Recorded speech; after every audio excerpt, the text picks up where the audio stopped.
Tuesday, April 11th, 2023, 12 p.m. Main Street. County reporter and all other news media who have requested the same.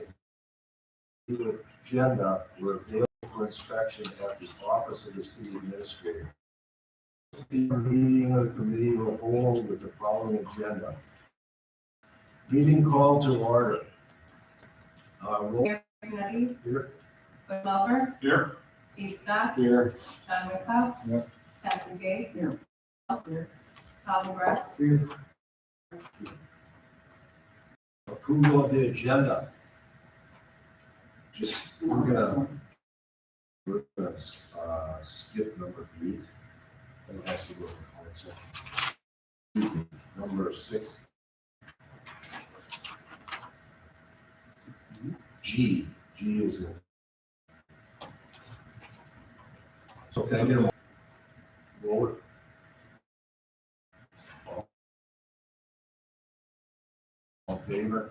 Aye. Opposed? Correspondence, 4A, O'Connell High School monthly event report. School? No. Okay, I have some correspondence here. Bob, right there. Bobby? I was going to do correspondence because we and I talked about the group. I basically wanted to bring the personnel committee and use that as a buffer and also get more control over our personnel. The problems that we have the community back. It's something to think about. I believe we have to have it.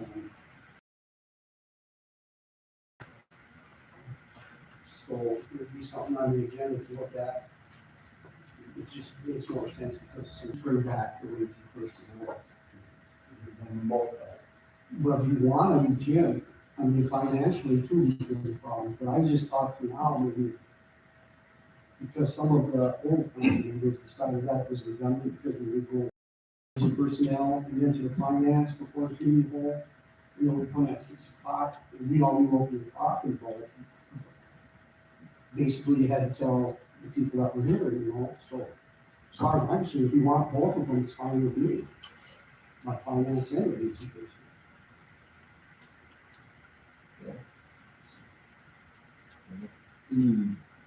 And council members, Yeah. so that's why it was 5-1. Well, can we go 3 and 3? That's all I'm asking you is.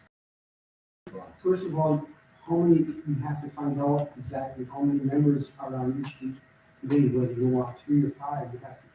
That's I believe why we went to 5, because we always had 5. So there's somebody that would be on, there's 3 on the basic personnel, there would be 1 that wasn't on finance, you know what I'm saying? We're gonna go 3 and 3. Well, if you can, that's fine, but I don't know if you can, because you're dictated by, aren't you? Yeah, I'd have to look at, my first response is 3 with me on the committee. Because then you would have. Typically, we are at least 5. Yes, I think there's a number that you have to have. I'm not sure. Well, you have 2 citizens on. That's what I was just gonna ask. You don't have any citizens, city council members. For those personnel, No, you did. That's a good question. You can't, did you say you cannot have a citizen? no, because Yeah. you basically put citizens on the wage of personnel committee. And, I get it. you know,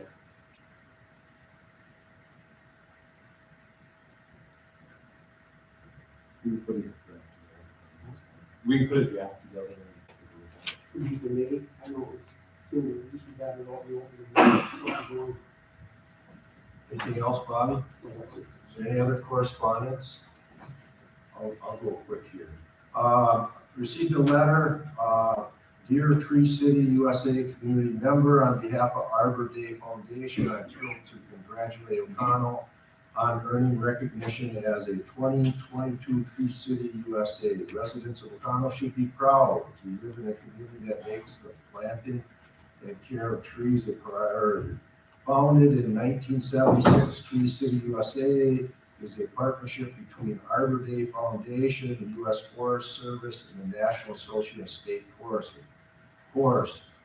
Ocano is part of an incredible network of more than 3,600 Tree City USA communities nationwide with a combined population of 155 million. Over the last few years, the value and importance of trees has become increasingly clear. Cities and towns across the globe are facing issues with air quality, water resources, personal health, and well-being and energy use. Ocano has taken steps to create a brighter, greener future. We hope you are as excited as we are to share this accomplishment with your local media and your residents. Encloses a packet of a press release to distribute. We are excited to celebrate the community, to the people of Tree and Trees of Ocano. Thank you again for your efforts. Hats off to John Boston and Park and Rec Committee for accomplishing that. I know he puts a lot into that. I don't know where this year's planting is going to be. Oh, you do. John does it. Yeah, it's all unfortunate. Yeah, oh, you said the committee? I thought you said the park. Yeah. Usually they have a contest that part of the, and then they have to choose how many prizes and everything, and then they can have signs for it. Yeah. Okay, second item I have is I did receive a call from Carl Plasters. The Ocano County Veterans Memorial Committee is going to do their groundbreaking and ribbon cutting on April 19th at 10:30 to 11 a.m. Channel 2 and 5 will be there.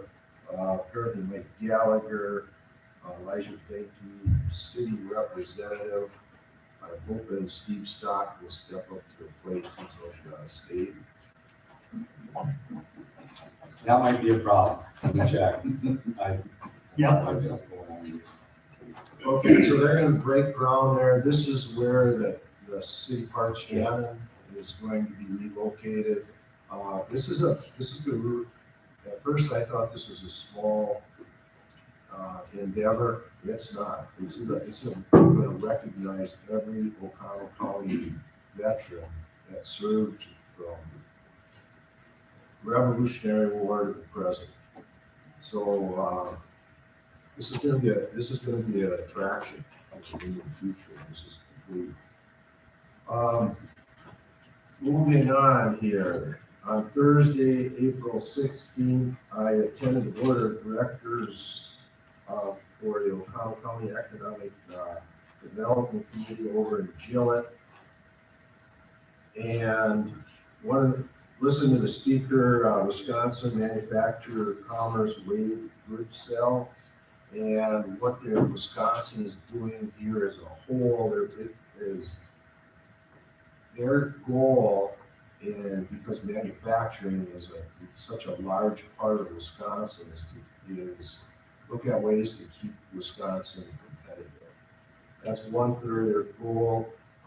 They look hard at state demographics and talent attraction. And what they mean by that, how do they get people to relocate into Wisconsin? A good example they gave is for veterans. When they get out of the military, 1/3 of them either stay where they are, typically relocate where their spouse is,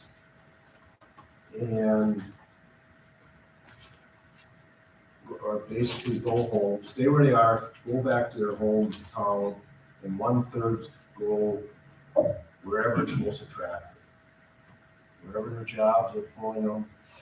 So that's a key factor in getting talent back into Wisconsin that they monitor. The other items I learned that Spectrum is acquired a $1.1 million grant with $400,000 going out by Airport Road.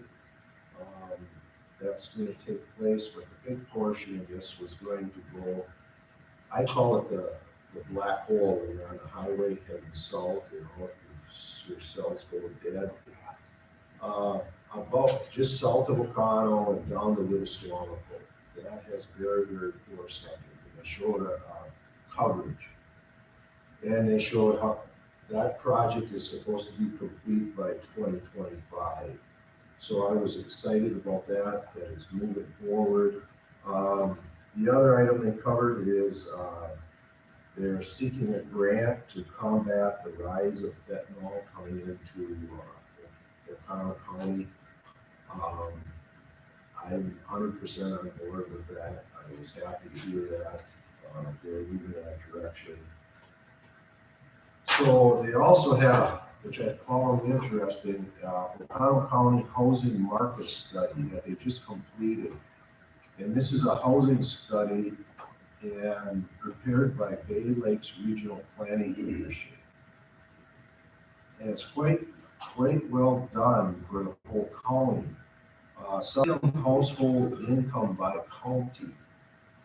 Shocking.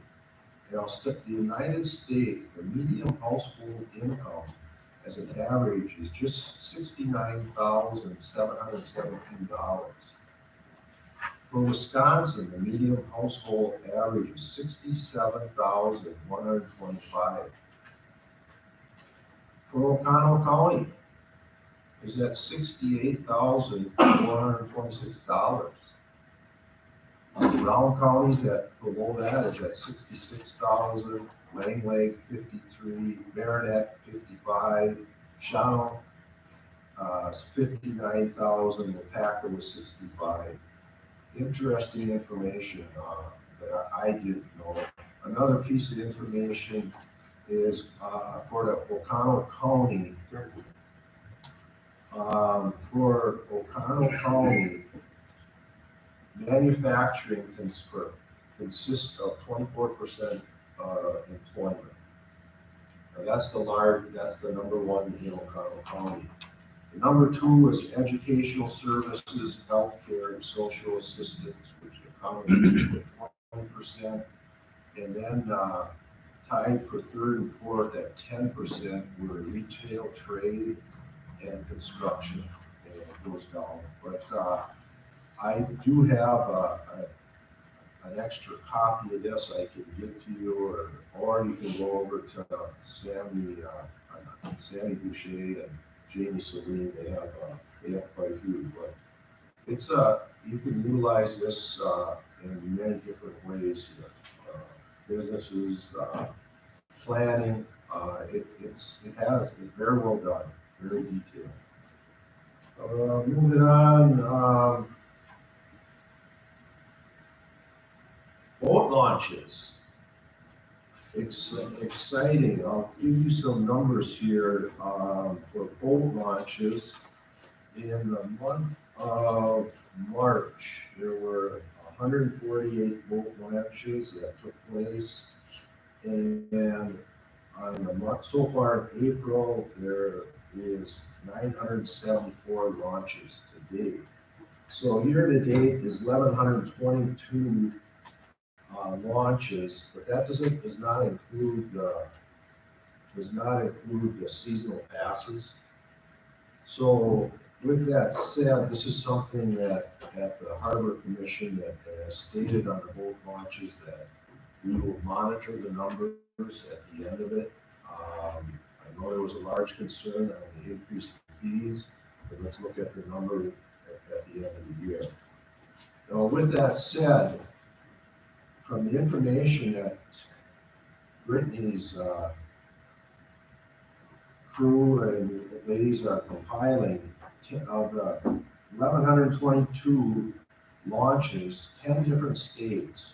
Wisconsin was the largest, South Dakota, North Dakota, Iowa, Indiana, Michigan, Georgia, Montana, and Kansas were the 10 states. So that's valuable marketing information that we can utilize moving into the future. I don't know, is there any questions on boat launches? It's larger. It's a larger industry than I think I had anticipated so far. So, let's see. Last I did have a one-on-one meeting with Ross Stenstrup on I wanted to feature him as an employer here in O'Connell. He's the one that runs the tattoo shop over here by the Brother Street. And I really liked how they spruced that building up. And he must be the master of tattoos, because I did not realize, I mean, he's booked up for like 3 months. And I was just shocked at the backlog of the amount of business he has there. But he wants to get to some little warmer weather and then do a shoot there. And then the last item, I learned this at the tourism committee last night for Airbnbs and the hotel tax, that Airbnb is actually charging now on one of them here in Colorado. And I don't know how that is, because we haven't set up the structure there. Well, what it told me is, for the county, they would have to use that 70. So, any questions? We'll keep moving. Correspondence. Okay, we'll move on to item number 5, public input. With public input, what I'm gonna, you get 5 minutes, at 4 minutes, 30 seconds, I'll give you a warning. And at 5 minutes, it'll be done. So public input. Mike? Mike Felt, 172 Ruby Ave. I want to start by thanking the council. This is kind of piggybacking on what to the Public Works meeting last night, but I don't think there's enough appreciation given to especially the council members who basically donate their time to help run the city. So I myself, and I guess I speak for a lot of citizens, appreciate that. Along with you, Mayor Panetti, we've had some controversy here in the last year that I don't think is helping the city much, but I think it is